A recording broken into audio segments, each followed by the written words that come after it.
So that's very impressive. Claudy, you are the editorial director and you are the director of marketing and organization, right? Tell me something about yourself. How you are young, both young. If you like, you can talk about it. But you are still super young, I think, and you have great jobs for such a platform for women. Yeah, maybe I'll start. Hello, everybody. Good to see you. Yes, I'm actually turned 31 now. So when we both entered the jobs, funnily enough, we were 29 at that time, both Refinery29. I don't know. Like my career path was not like really fast, like really strict how other people might see it. So I actually wanted to become a teacher, then went to Australia, realized I want to actually pursue my passion in writing and publishing and telling stories. So I came back, changed my degree to a master's degree, moved to Berlin, worked for Le Matz, which was back then the biggest German fashion blog owned by the publishing house Burda. After that, I was also like a consultant for many publishing houses and online marketing brands. And then I went to become the editorial director for Interview magazine Germany online. And yeah, now I'm here. That's very nice. Yeah. Nora, tell me something about you. Yeah, I think the great thing about Refinery29 and the two of us is that we're doing this as a dual leadership team, but also that both of our visas are very diverse, and also mine, just as Claudy just described, I jump back and forth. I'm actually a lawyer. So, and then I started to become a creative writer, and I worked for different publishing houses, such as Burda, I worked for Instal, I worked for Bild at Axel Springer here, and Stahlbook, and other different publications, and then decided to change into strategy. And this is how I learned how to build a brand, which was the first one that we've built there was called Silapedia, which was a youth-centered magazine. And from there, it was a natural fit to move on to Refinery29, as all the things that we like to do were possible to do at one place.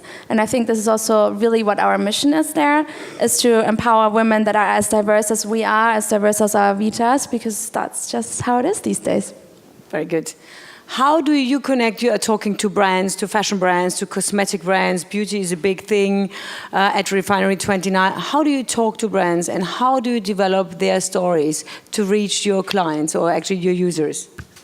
I think, first of all, we always think of a conversation with a brand that starts maybe with a problem that a brand might have or a certain goal. So a lot of brands come to us and ask us how they can reach a younger target group than the one that they're actually reaching at this point. So we sort of move into a consultant role and think about how we can find a story that brand can tell on our platforms that fascinates not only our users, but also other people, and that represents the brand in a way that they can't represent themselves. So this is why Refinery29 is not only a publication and a platform, but also a native advertising agency. And this is where we start our conversation.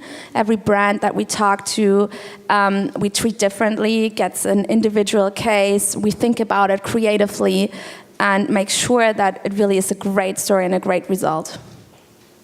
I mean, we have been working together in the last days for another brand, another trade show called Show and Order, and the both of you have developed a complete new catwalk format, actually. Can you tell us about how you did it, why 5 influencers were choosing and styling the looks instead of the designers? So to let you all know, we had a trade show yesterday. Oh wow, it was yesterday, crazy. Where we showed 15 looks on the Show and Order fair, and the idea was that 5 influencers were acting as stylists in that trade show and choosing like 3 looks from all of the brands that were shown at this fair. And then we also had a diverse cast of models, which is a crucial part for the mission of Refinery29, because when it was founded 12 years ago in the US, actually, the key mission was to also portray a diverse like picture of women, which what you saw in the video already, so that you don't have this standardized blonde women, 36 size look, but also like women of all colors, shapes, and ethnicities. So the cast was diverse at our show, and then we had those 5 influencers style each of them 3 looks. So we had 15 looks in total. And I think the crucial part is that in those modern ages, influencers speak to their own target group, to their followers, and they really trust them. So I think the way that things now shift from print to online, from classic editorial and stylist to maybe influencers showing their stuff on Instagram. This was like a unique way on taking it. I think there was a very great success yesterday. It was beyond brands, beyond typical model faces and bodies, and the result was amazing, and we're going to work on that more. So I can recommend it personally to work with Refinery29, and I'm impressed for what you do, because it's not just about you are telling the stories of other people. You are part of their stories, and I think between everything, between digital and between print, it's still being a good human, and it's, you know, you need to be emotional and not just thinking by numbers, and that's what you do perfectly well. And I'm very happy to have met you. Thank you. Is there anybody else? We have a bit time. Anybody else who have a question? Nope. So thanks very much. It was nice to have you here. And we go downstairs, right? Okay. Thanks for having us. Thank you.